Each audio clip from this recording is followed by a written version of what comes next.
کیا کڑاکے نکالنا گناہ ہے یا منع ہے؟ ہاں یہ مطلب خلاف ادب تو ہے کسی مجلس میں، دانت پیسنا، یوں کڑاکے لوگوں کے سامنے نکالنا گناہ والا معاملہ نہیں ہے۔ یہ نبی علیہ السلام نے مسجد میں یوں انگلیوں ڈال کے نے بھی منع کیا ہے، لیکن دوسری طرف آپ صلی اللہ علیہ وسلم نے کئی جگہ آپ نے یوں انگلی ڈال کے مثال دیا، آپ نے فرمایا حج اور عمرہ اس طرح ہو گئے قیامت تک کے لیے، بخاری مسلم میں آتا ہے کہ حج تمتع کی وجہ سے، کیونکہ مشرکین عرب جو حج تمتع کو گناہ سمجھتے تھے، تو آپ فرمایا اب قیامت تک کے لیے حج عمرے میں داخل ہو گیا۔ حضرت جابر بن عبداللہ نے پوچھا یا رسول اللہ صرف صحابہ کے لیے، یہ آنے والی امت کے لیے؟ آپ فرمایا قیامت تک کے لیے، جس طرح یہ ہو گیا اب میری امت کے لیے ثانی کہ ایک سفر میں ایک ٹکٹ میں 2 مزے کرے، حج بھی اور عمرہ بھی، ٹھیک ہے نا جی۔ تو اس طرح سے وسلم نے کیا۔ پھر صحیح بخاری میں حدیث ہے، حضرت عمر بن عاص کے جو بیٹے تھے عبداللہ بن عمر بن عاص، ان کو نبی علیہ السلام نے فرمایا کہ عبداللہ کیا وقت ہوگا کہ جب تو صرف بھوسے لوگوں میں رہ جائے گا ایسے، یعنی آپ صلی اللہ علیہ وسلم نے فرمایا کہ ایک زمانہ آئے گا کہ یعنی ایک بھوسے لوگ ہی رہ جائیں گے۔ تو اب ہم ان سے ہی پوچھتے ہیں کہ عبداللہ بن عمر بن عاص کس زمانے تک زندہ رہے ہیں جس زمانے کو حضور نے بھوسا کہا ہے، اور وہ زندہ بھی رہے ہیں، وہ آل امیہ کی دور تھا۔ اور عبداللہ بن عمر بن عاص وہی ہیں کہ جب حضرت امیر معاویہ رضی اللہ تعالیٰ عنہ کے سامنے عمار ابن یاسر کا سر لا کے رکھا گیا،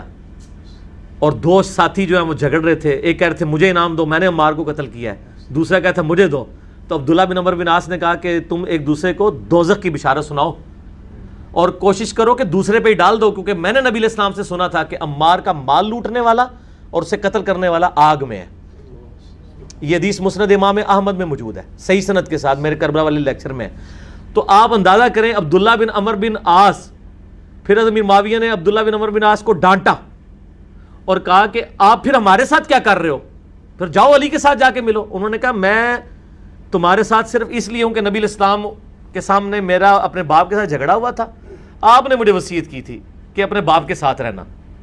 تو دیکھ لو میں اپنے باپ کے ساتھ ہوں، لیکن جنگ میں علی کے خلاف نہیں آتا ہوں، میں صرف تمہارے ساتھ رہ رہا ہوں، مجھے پتہ یہ غلط ہو رہا ہے۔ تو بھوسا لوگوں کی وجہ سے مجھے ذہن میں آیا کہ نبی علیہ السلام فرمایا کہ عبداللہ بن عمر بن عاص کیا حال ہوگا تیرا اس وقت جب تو صرف بھوسا لوگوں میں رہ جائے گا۔ اور عبداللہ بن عمر بن عاص یہ بخاری میں ہے، یہ غالباً 493 495 کے قریب ہے، یہ نمبر آپ شروع میں دیکھ لیں، 400 سم تھنگ ہے۔ تو ان کو پھر یہ مشکل وقت انہوں نے دیکھا ہے، اور یہ وہ صحابی ہیں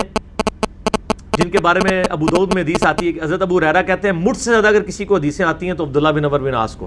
کیونکہ میں زبانی یاد رکھتا ہوں اور یہ لکھ لیتا ہے، وہ پڑھے لکھے صحابی تھے۔ اور پھر صحابہ نے کہا بھی حضور غصے میں بھی ہوتے ہیں، تم ساری باتیں نہ لکھا کرو۔ عبداللہ بن عمر بن عاص نے لکھنا چھوڑ دیا، ابو داؤد کے الفاظ ہیں، نبی علیہ السلام نے کہا کیوں نہیں لکھتا حدیثیں میری، کہ رسول اللہ لوگوں نے مجھے منع کیا، آپ فرمایا ایسے زبان پکڑی، اس زبان سے حق کے سوا کچھ نہیں لکھتا نکلتا۔ یہ وہ عبداللہ بن عمر بن عاص ہے، ٹھیک ہو گیا جی۔ تو ان کی فضائل میں تو اتنی حدیثیں ہیں بخاری مسلم میں، لیکن آپ فرمایا عبداللہ کیا وقت ہوگا کہ جب تو یوں بھوسا لوگوں میں ہو جائے گا۔ تو مجھے اس انگلیوں سے یاد آیا، بڑا کچھ یاد آ جاتا ہے، کیا کریں، مجلس میں تو پھر یہی کچھ ہوگا، ٹھیک ہے۔